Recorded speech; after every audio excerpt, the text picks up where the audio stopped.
कि हमारे आदिवासी साथियों को आज आदिवासी स्वाभिमान यात्रा क्यों निकालनी पड़ रही है मध्य प्रदेश में, ये चिंता का विषय है। ये सबको सोचने की आवश्यकता है कि आज पूरे मध्य प्रदेश के युवा साथी, आदिवासी कांग्रेस के लोग, कांग्रेस पार्टी के लोग आदिवासी स्वाभिमान यात्रा निकालने जा रहे हैं। ये सभी आदिवासी भाइयों को सोचने की आवश्यकता है, समझने की आवश्यकता है कि आज ऐसी परिस्थिति निर्मित क्यों हुई। ये तो एक अभी यहां पर ऐसी घटना घटी सीधी में, पर ये तो दिखाई दे गई, पता चल गया और बहुत बड़ी खबर बन गई। तो मुख्यमंत्री जी ने आदेश देके, जैसा कि करते हैं, अपनी कमियों को छुपाने के लिए किसी का घर गिरवा देंगे तो किसी को जेल में डाल देंगे, पर ये नहीं सोचेंगे कि ये व्यक्ति है कौन जो लगातार पूरे मध्य प्रदेश में अपराध कर रहे हैं। इनको संरक्षण कौन सी पार्टी दे रही है, कौन से दल के लोग हैं जो लगातार पूरे मध्य प्रदेश को शर्मसार करने का काम कर रहे हैं। ये चिंता का विषय है। कोई एक व्यक्ति तो सीधी में एक जीता जागता उदाहरण हमारे जो अभी दशरथ भाई के साथ हुआ, जो पूरी मानवता को शर्मसार किया, पर ये कौन लोग हैं?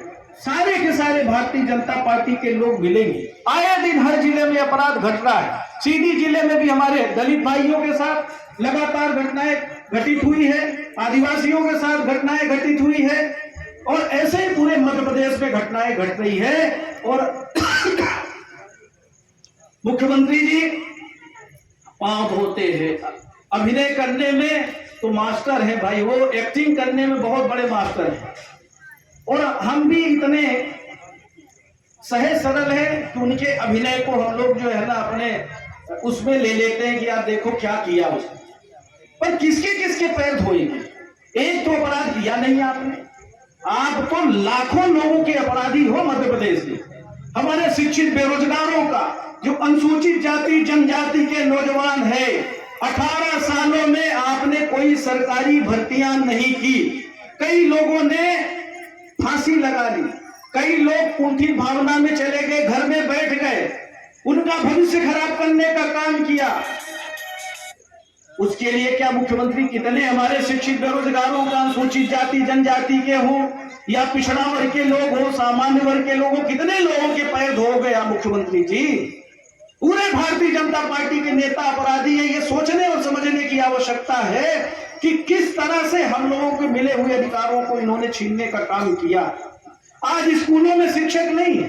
एक तरफ डॉक्टर भीमराव अंबेडकर साहब का नारा था, शिक्षित बनो, संघर्ष करो, संगठित रहो, पर इन्होंने तो हमारी शिक्षा ही छीन ली। सरकारी स्कूलों में मास्टर नहीं, बहुत सारी सरकारी स्कूलें बंद कर दी गई।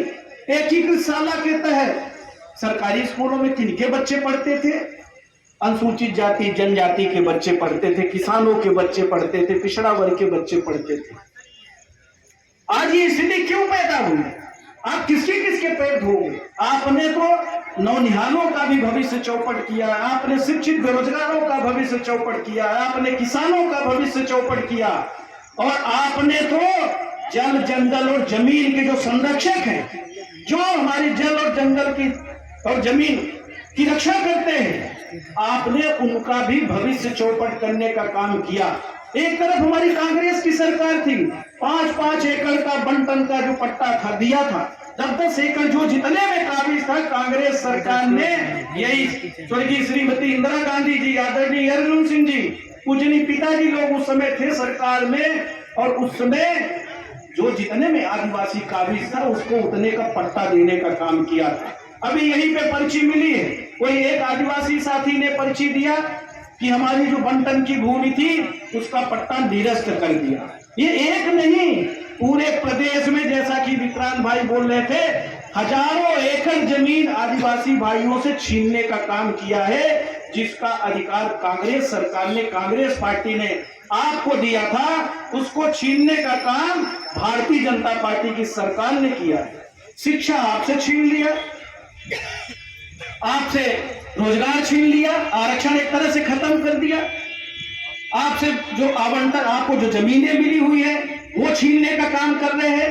अभी आपने देखा होगा इनकी विकास यात्रा में 1.5 डिसमिल का प्रमाण पत्र दिया है उसका भी कोई सर्टिफाइड कॉपी नहीं है, कहीं कोई उसका रिकॉर्ड नहीं है। इस तरह पहले 5 डिसमिल की बात करते थे, अब 1.5 डिसमिल दे रहे हैं। ये सब समझने की आवश्यकता है। तो दसमत भाई के ऊपर तो पेशाब किया ही, वो तो शर्मसार किया ही, एक भाई के साथ जो अपराध किया वो तो माफ करने लायक है ही नहीं। पर भारतीय जनता पार्टी के नेता सत्ता में इतने चूर हो गए हैं, इतने मगरूर हैं कि उनको समझ में नहीं आता कि वो कितने बड़े बड़े अपराध कर रहे हैं, हमारे लाखों हजारों लोगों का भविष्य खराब करने का काम कर रहे हैं, हमारे मिले हुए अधिकार को छीनने का काम कर रहे हैं। अभी आप देखिए, अभी 4 महीने में जो भर्तियां करना इन्होंने शुरू किया, क्योंकि हम लोग हमेशा आवाज उठाते थे बेरोजगारों को खिलाफ कि हमें रोजगार नहीं मिल रहा। तो अभी जो भर्तियां हो रही है, पटवारी घोटाला देख लीजिए, जो टॉप 10 में है उनको यही नहीं पता कि मध्य प्रदेश में कितने जिले, 21 दिव्यांग जो विकलांग है, फर्जी सर्टिफिकेट बना के एक ही गांव के बच्चों को सेलेक्ट कर दिया जाता है। मध्य प्रदेश अजूबों की सरकार चल रही है। व्यापम घोटाला यहाँ हुआ, एमपीपीएससी घोटाला यहाँ 4 साल से 5 साल से एमपीपीएससी में सिलेक्शन नहीं हुआ। बच्चे जाए तो जाए कहां, पढ़े लिखे, क्या हालात बना दिए। नर्सिंग घोटाला, वनरक्षक घोटाला, सिपाही घोटाला, अभी जो पुलिस में भर्ती हुई उसमें भी घोटाला। ये घोटालेबाजों की सरकार चल रही है, ये हम सबको समझने की आवश्यकता है। ये जो स्वाभिमान यात्रा लेकर हमारे दोनों भाई और सभी आदिवासी साथी, और ये कोई आदिवासियों की लड़ाई नहीं है, ये पूरी कांग्रेस पार्टी की लड़ाई है। ये आदरणीय राहुल गांधी जी ने, आदरणीय खड़गे जी ने, आदरणीय प्रियंका जी ने, आदरणीय कमलनाथ जी ने, आदरणीय दिग्विजय सिंह जी ने, आदरणीय कांतिलाल भूरिया जी ने, सभी नेताओं ने ये मिलकर तय किया है कि हम आदिवासियों के हित की लड़ाई लड़ेंगे।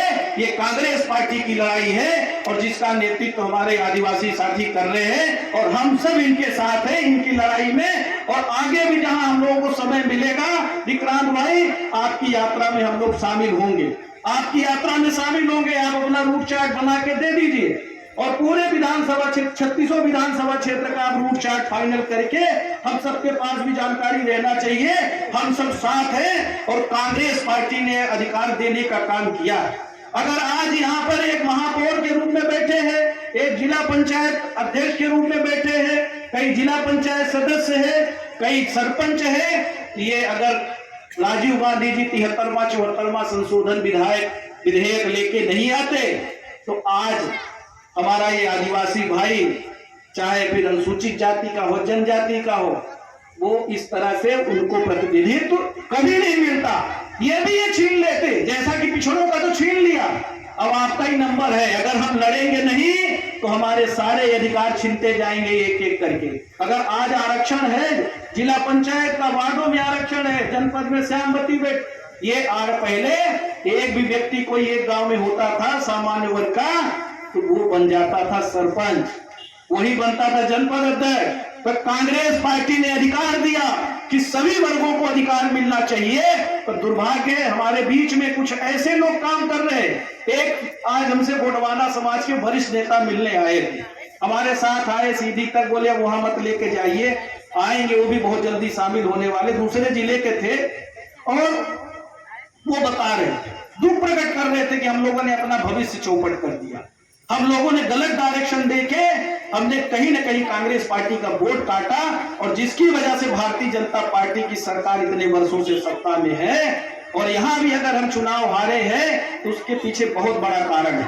वो ये बता रहे थे, कल सिंगरौली में कोई अभी सम्मेलन हुआ है गोंडवाना का, और वहां के सम्मेलन के लिए भारतीय जनता पार्टी ने 1.5-2 करोड़ रुपए की अभी से व्यवस्था बना दी है। जो उनके अध्यक्ष है प्रदेश के, उनको दे दिया है कि आप कांग्रेस का वोट कैसे काटोगे, आदिवासियों को कैसे विभाजित करोगे, ये मुहिम चल रही है। ये आप सबको समझने की आवश्यकता है कि एक तरफ कांग्रेस पार्टी है जो अधिकारों का विकेंद्रीकरण करती है, समानता का अधिकार देती है, आपकी रक्षा करती है, आपको ऊपर उठाने का काम करती है, राजनीति में ऊपर उठाने का काम करती है, आपको हर जगह। आज जो हमारे पढ़े लिखे जो अधिकारी कर्मचारी हैं, रिटायर्ड हो गए, 18 साल से सरकार है, कांग्रेस की जब सरकार थी पदोन्नति में भी आरक्षण दिया था, पर भाजपा की सरकार आने के बाद सब रोक दिया।